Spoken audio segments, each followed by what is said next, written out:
जनवरी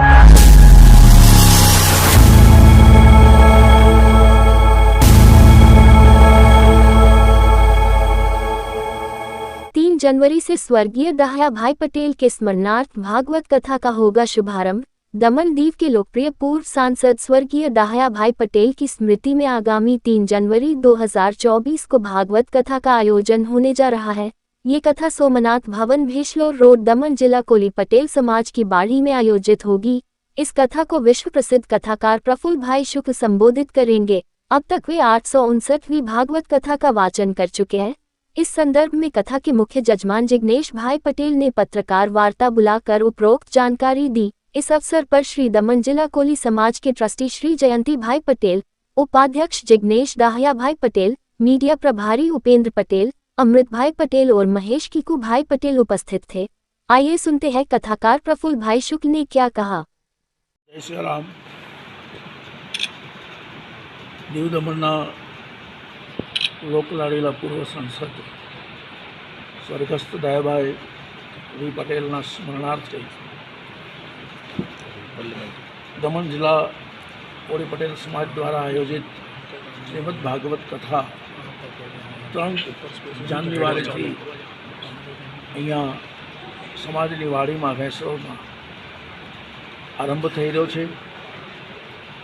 આ કથાની એક વિશેષતા છે કે આ કથામાં ગોદરેજ માતાના મંદિરથી જ્યાંથી પોથીયાત્રા પ્રસ્થાન કરવાની છે એ મંદિરે દમણ પ્રદેશમાંથી 21 જગ્યાએથી પોથીઓ આવશે અને એક સમૂહમાં અહીંયા કથાની વાડી સુધી પ્રસ્થાન કરશે। આ એક સામૂહિક ભાગવત કથા છે જેની અંદર મુખ્ય યજમાન અમારા જિગ્નેશભાઈ દયાભાઈ પટેલ અને સમાજના પ્રમુખ બેન ચંચલબેન દયાભાઈ પટેલ અને સમગ્ર કોળી પટેલ સમાજ આની અંદર સંમલિત થયો છે। કેવલ કોળી પટેલ સમાજ જ નહીં પણ સમગ્ર દમણ પ્રદેશના કોઈપણ જ્ઞાતિના ભાઈઓ બહેનો એની અંદર ભાગ લઈ રહ્યા છે। આ કથાની પાછળ પૂર્વ ભૂમિકા એ છે કે સ્વર્ગસ્થ દયાભાઈને આજ દિન સુધી કોઈ વિસરી શક્યું નથી અને એવા પુણ્યાત્માને સ્મરણાર્થે આ ભાગવત કથા થઈ રહી છે અને કેવલ દયાભાઈ પટેલે જ નહીં પણ સમસ્ત પિતૃઓને સ્મરણાર્થે દમણ પ્રદેશના સમસ્ત પિતૃઓને સ્મરણાર્થે આ ભાગવત કથા નિર્માણ થઈ છે। દરરોજ 2:30 થી 5:30નો એનો સમય છે। 9 તારીખે કથાની પૂર્ણાહુતિ થશે અને તે દિવસે આ આયોજક દ્વારા મહાપ્રસાદનું આયોજન કરવામાં આવ્યું છે। એવી આ ભાગવત કથાની અંદર પધારવા, સહભાગી બનવા સૌને ભાવભર્યું આમંત્રણ છે। સાહેબ, સ્વર્ગીય સાંસદ દયાભાઈ પટેલની સાથે સ્વર્ગસ્થ દયાભાઈ માટે તો જેટલું બોલીએ એટલા શબ્દ ઓછા પડે। હું એક જ દાખલો આપું કે એક વખત ભર તાપની અંદર મે મહિનાની અંદર હું આ દમણમાંથી પસાર થયો તો કૌશિકભાઈ પાતલિયા જે ચેકપોસ્ટ છે ત્યાં ડામરો તૈયાર થઈ રહ્યો હતો। મેં મારી ગાડીમાંથી જોયું કે કેપ પહેરીને દયાભાઈ બેઠેલા હતા ભયંકર તાપની અંદર। તો મેં નીચે ઉતરીને એને એમ કહ્યું કે દયાભાઈ આવા તાપમાં તો ઘરે બેસો। તો દયાભાઈએ મને એમ કીધું કે નહીં બાપુ, આ રસ્તો બની રહ્યો છે અને એ રસ્તો સારો બને એ માટે મારે અહીંયા બેસવું જરૂરી છે। હું લગભગ 45 થી 50 સાંસદો અને 182 ધારાસભ્યોના સંપર્કમાં છું પણ મેં આવો સાંસદ, આવો લોકાભિમુખ સાંસદ, આવો પ્રજાના હિત માટે પોતાનું સર્વસ્વ હોમી દેનાર સાંસદ મેં આજ દિન સુધી જોયો નથી। આજે એના સ્મરણાર્થે મારે ભાગવત કથા કરવા માટે આવવાનું થાય છે। જીવનની 859મી કથા શરૂ થઈ રહી છે। હમણાં જ રાજસ્થાનની અંદર નાગોર ડિસ્ટ્રિક્ટમાં 858મી કથા પૂરી કરી અને આજે 859મી કથા અહીંયા 3 તારીખથી આરંભ કરી રહ્યો છું। મને એક વાતનો હર્ષ છે, ગૌરવ અનુભવું છું કે જિજ્ઞેશભાઈ પટેલ જેવા મુખ્ય યજમાન અને સમગ્ર કોળી પટેલ સમાજ જ્યારે આ કથાની અંદર સંમલિત છે અને મારે મારા મિત્ર કહો, મારા વડીલ કહો એવા સ્વર્ગસ્થ દયાભાઈ પટેલના સ્મરણાર્થે આ કથા કરવાનો અવસર આવ્યો છે એ પણ હું મારું સૌભાગ્ય સમજું છું.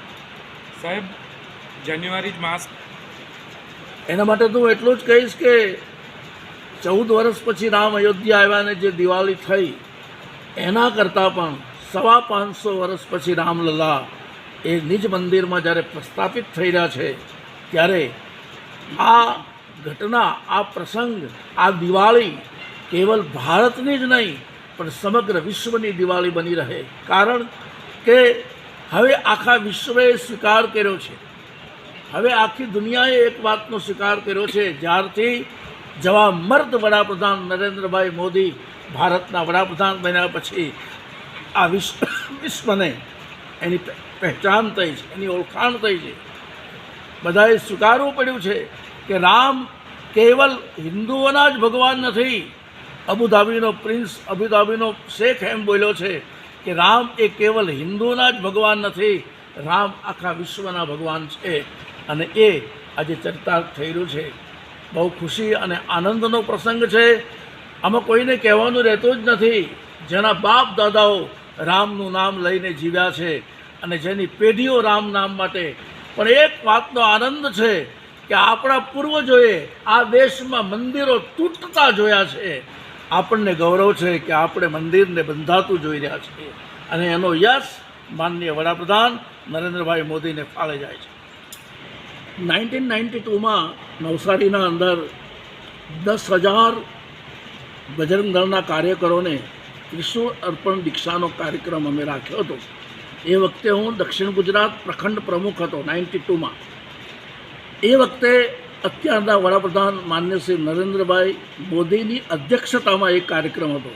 મને યાદ છે એ વખતે નરેન્દ્રભાઈએ બધાને હાથ ઊંચો કરાવી અને સંકલ્પ કરાવેલો કે સોગંદ રામ કી ખાતે હૈ મંદિર વહી બનાએંગે. આજે એ શબ્દ, એ સંકલ્પ ચરિતાર્થ થાય છે. અને ભાઈ આનંદ તો કોને ન હોય, ખાલી જે આ નિર્જીવ થાંભલા છે જેનામાં જીવ નથી એને જ આ વાતનો આનંદ નહીં હશે. બાકી જેનામાં જીવ છે, જે જીવંત છે એવો એક એક વ્યક્તિ આજે ગૌરવ અનુભવશે. અને હું તો એમ માનું છું કેવલ હિન્દુઓ નહીં પણ મુસ્લિમ સમાજે એણે પણ ગૌરવ અનુભવવું જોઈએ કે અમારા માથે જે કલંક હતું રામ મંદિરને ધ્વંસ કરવાનું, જે બાબરે કરેલું, એ અમે આજે એને પૂર્ણ કરીએ છીએ. અમારા માથે ત્યાં કલંક હટે છે. એ વાતનું એ લોકોએ પણ ગૌરવ લેવું જોઈએ. કારણ કે આપણા દેશની અંદર 1947 પછી જે સરકાર આવી એણે આપણને ઊંધો ઇતિહાસ શીખ્યો છે. આજ દિન સુધી સીધો ઇતિહાસ શીખ્યો જ નથી. બાબરનો હુમાયુ થયો, હુમાયુનો અકબર થયો, અકબરનો ફલાણો થયો, એની સાથે અમારે શું કામ છે? અમારે તો એ જાણવું છે કે મેવાડનો રાણા પ્રતાપ કોણ હતો, પૃથ્વીરાજસિંહ ચૌહાણ કોણ હતો, તાલિબાનોને 17 વખત યુદ્ધના મેદાનમાંથી ભગાડનાર પૃથ્વીરાજ ચૌહાણ. ઇતિહાસને આની જરૂર છે. અને હવે એ સમય આવી ગયો છે, હવે એ દિવસો દેખાઈ રહ્યા છે કે ભારતના લોકોને, ભારતની આવનારી પેઢીને આ નવો ઇતિહાસ શીખવવામાં આવશે. અને એ ઇતિહાસનું સર્જન માનનીય વડાપ્રધાન નરેન્દ્રભાઈ મોદી અને એની સરકાર કરી રહી છે. એના અમે અભિનંદન આપીએ છીએ. જો ભાઈ, કથા એ જીવનની વ્યથાને દૂર કરવાનું એક સાધન છે. ભાગવતમાં એમ લખ્યું છે, તવ કથા અમૃતમ તપ્ત જીવનમ કવિ ભીરીડિતમ કલ્મ શાપહમ શ્રવણ મંગલમ શ્રીમદાતતમ ભૂમિ ગૃણામતી તે ભૂરિદા જન. કથા જીવનને દિશા આપે છે, કથા જીવનને એક માર્ગ આપે છે. અને એ કથા અહીંયા સર્જાઈ રહી છે. ભાગવતની કથા પિતૃઓને આનંદ આપનારી આ કથા છે, પિતૃઓને શાંતિ આપનારી આ કથા છે. કેવલ કથા પિતૃઓને મોક્ષ આપે એટલું જ નથી, પણ આ કથા જે શ્રવણ કરે છે, આ કથા જે સાંભળે છે, એને પણ જીવનના અંદર ભક્તિ અને શક્તિ પ્રાપ્ત થાય છે. માણસે કેમ જીવવું જોઈએ, માણસે કેમ રહેવું જોઈએ, એ બધું જ જ્ઞાન શ્રીમદ ભાગવતની અંદર સમાયેલું છે. બાપુ, શ્રીમદ ભાગવતની જે કથા તમારી આપણે અહીંયા જે યોજી છે એમાં કયા કયા રસપાન આપણે કરવાના છે? આ કથાની અંદર પહેલો દિવસ તો મંગલાચરણનો છે, પોથીયાત્રાનો છે. મેં અગાઉ કહ્યું એ પ્રમાણે એક ઇતિહાસ બની રહ્યો છે કે 21 જગ્યાએથી પોથીયાત્રા ગોત્રેજ માતા મંદિરે આવશે અને ત્યાંથી સમૂહમાં અહીંયા આ કથાનો આરંભ થશે. પણ બીજા દિવસથી વિદુર ચરિત્રની કથા, ત્રીજા દિવસે નરસિંહ પ્રાગટ્યની કથા, ચોથા દિવસે કૃષ્ણ જન્મ ઉત્સવ, પાંચમા દિવસે ગોવર્ધન પૂજા, છઠ્ઠા દિવસે રૂક્ષ્મણી વિવાહ અને સાતમા દિવસે સુદામા ચરિત્રના પ્રસંગથી આ કથા વિરામ લે છે. જે કથા છે અને જે પ્રકારનું આયોજન કરેલું છે, અમારા દમણ જિલ્લા કોળી સમાજના આગેવાનો, સ્વયંસેવકો અને કાર્યકરો એના માટે મંડી પડ્યા છે. મુખ્ય યજમાન ભાઈ શ્રી જિગ્નેશભાઈ ડી પટેલની આગેવાનીમાં આ કથાની અંદર જે પ્રસંગો આવવાના છે, આ કથાની અંદર જે બધા સામેલ થવાના છે, એની પાછળ એક જ લોકોનો ભાવ છે કે આ આપણું છે. કેવલ કોળી સમાજ જ નહીં પણ સમગ્ર દમણ પ્રદેશમાંથી લોકો, અરે દીવથી પણ લોકો અહીંયા આવનાર છે. ઘોઘલાથી માંડીને વણાકબારા સુધી હું કથા કરી ચૂક્યો છું.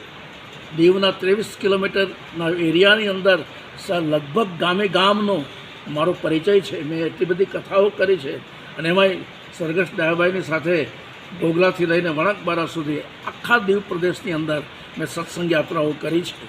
એટલે આ કથાની જાણ થશે એટલે દીવથી પણ લોકો આવશે. કેવલ દમણથી જ નહીં પણ દમણની આજુબાજુના ગુજરાતના જે ગામો છે એ ગામોમાંથી પણ લોકો સામેલ થશે. ખાસ કરીને જે રીતે તમે કથાનું રસપાન કરાવો છો, તમે જ કીધું કે 859ની આ કથા છે. હાજી, કેટલી કથા તમે વિદેશમાં કરેલી છે, ઇન્ડિયામાં કરેલી છે, દમણમાં કરેલી છે? અને સારી વાત છે આપની. હું દુનિયાના 34 દેશોમાં કથા કરી આવ્યો છું. એમાંય ઇંગ્લેન્ડની અંદર 17 વખત કથાઓ કરી છે, 17 વખત યાત્રા કરી છે. સાઉથ આફ્રિકામાં 13 વખત, યુએસમાં 4 વખત અને અધર કન્ટ્રી 1 ટાઈમ. આ કથાના માધ્યમથી આજ દિન સુધી એક જ પ્રયાસ કર્યો છે કે સનાતન ધર્મ એ વૈશ્વિક ધર્મ છે. આપણી જે સનાતન ધર્મની વૈદિક પરંપરા છે, ખાસ કરીને કોરોના પછી લોકોએ કબૂલ કરવું પડ્યું, કોરોના પછી લોકોએ માનવું પડ્યું કે સનાતન ધર્મ શું છે. આપણા ઋષિમુનિઓએ આપણને એમ શીખ્યું કે ભાઈ પીપળાની પૂજા કરો, પીપળાને જીવંત રાખો, પીપળો વાવો. ત્યારે કોઈને મગજમાં નહોતું આવતું, પણ જ્યારે ઓક્સિજન લેવલ લોકોના ડાઉન થવા માંડ્યા ત્યારે બધાને ખબર પડી કે ઋષિમુનિઓએ 5000 વર્ષ પહેલાં પીપળો કેમ વાવવાનું કહ્યું. કારણ પીપળો જ એક એવું વૃક્ષ છે જે 24 અવર ઓક્સિજન આપે છે. એટલે સનાતન ધર્મ. My self connected with NASA. હું નાસામાં પણ જાઉં છું, 4 વખત જઈ આવ્યો છું. નાસાના વૈજ્ઞાનિકો એમ કહે છે કે સનાતન ધર્મની અંદર જે સમાયેલું છે એ વિશ્વમાં ક્યાંય નથી. સનાતન ધર્મએ જે વિશ્વને આપ્યું છે એવું કોઈ આપી શકે એમ નથી. એટલા માટે જ સનાતન ધર્મ જ ધર્મ છે એ પ્રસ્થાપિત થાય છે.